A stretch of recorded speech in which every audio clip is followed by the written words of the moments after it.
The Pencil Revolution by Bill Nancy is a satirical piece written in 1990 that comments on the revolutions the computer would be making in the years to come.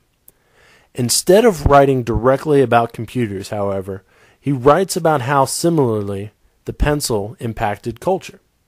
In the introduction, Peggy Wheeler comments, "Perhaps the pencil, and not the calculator, is to blame for the demise of number sense." The pencil, as it's known today, would actually start with the discovery of what was then thought to be lead and later discovered to actually be graphite. It was discovered sometime during the 16th century in Cumbria, England, and found to have many uses, from marking sheep to the forming of bombshell casings.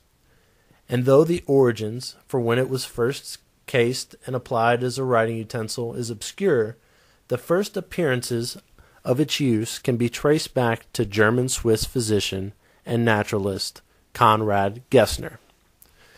In an uncommonly illustrated book written by Gessner in 1565 about the images and shapes of fossils, Gessner describes and illustrates a new kind of stylus. The instrument pictured in Gessner's book looks like a tube of wood with a point of lead inserted in one end and a fancy knob at the other end, where we now expect an eraser. Although there's no doubt as to why Gessner, a physician and naturalist, would so admire this new tool, few testaments speak more strongly than his about the novelty of such instrument.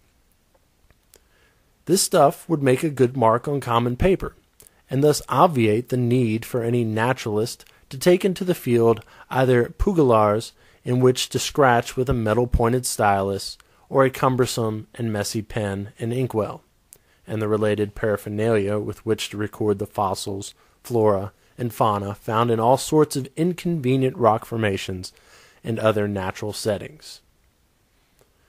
Petrosky mentions a device called the pugilar, which should be noted as a writing tablet typically made of stone or wood. It consisted of inset pages covered in wax that could be marked on with a type of stylus. When taken into consideration with the quote that it's mentioned in, it becomes quite evident exactly why the pencil would revolutionize many fields of work.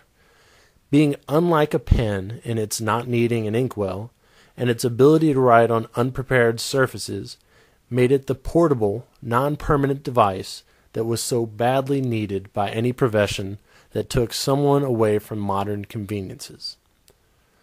Still, at this time, even in the 1700s, the pencil had a long way to go before resembling our modern pencil.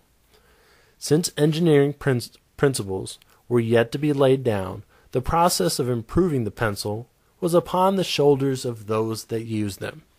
Among these early adopters were none other than artists and writers, including any vocation that used either of the two.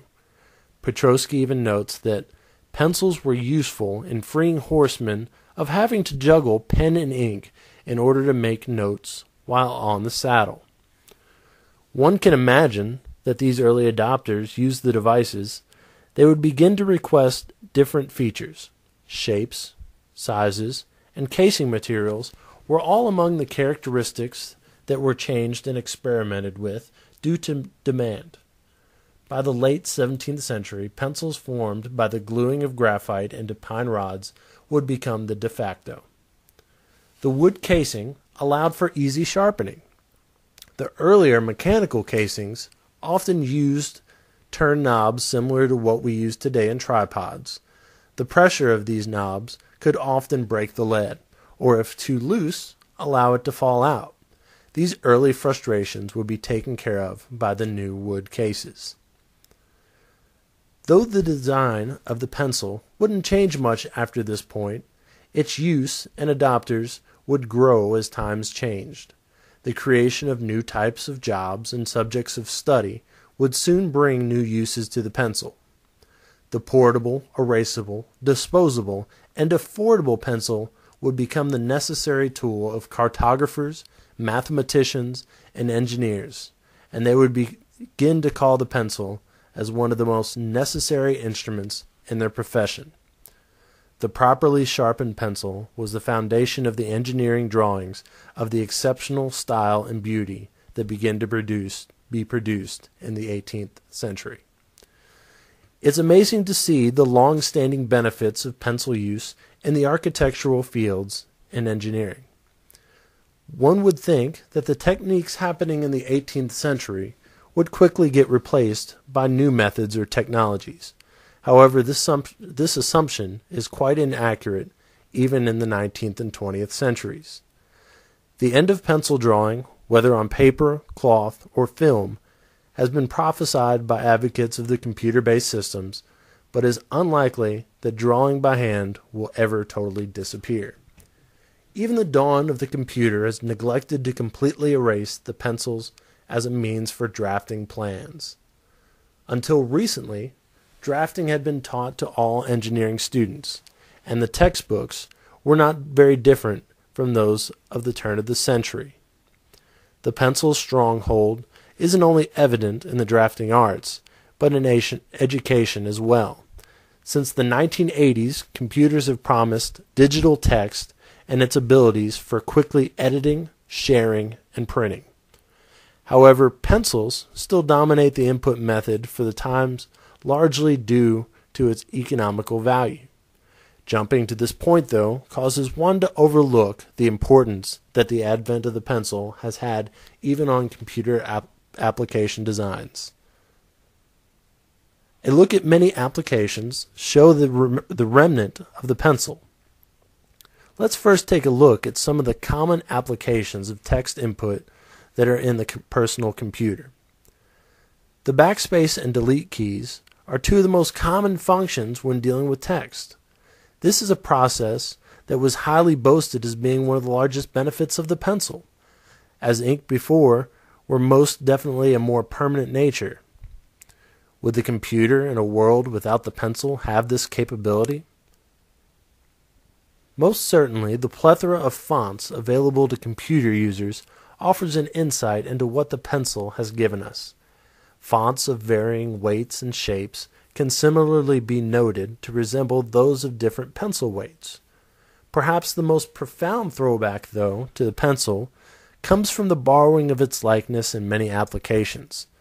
Few programs that allow drawing or text input lack a button that has the form of the pencil on it. Perhaps this is because most drafters still prefer the notion of a pencil and its erasable, editable nature. Over the past few decades, pencil use has easily defended itself against the rise of the personal computer.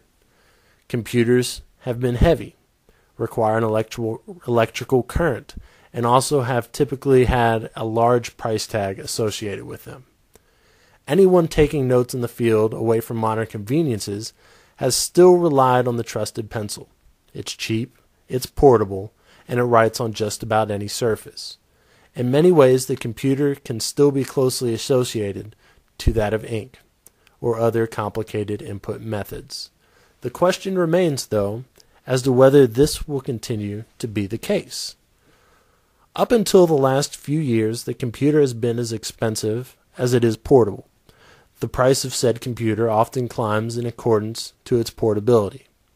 With the advent of more economical, portable devices and better manufacturing methods, this trend has begun to decline.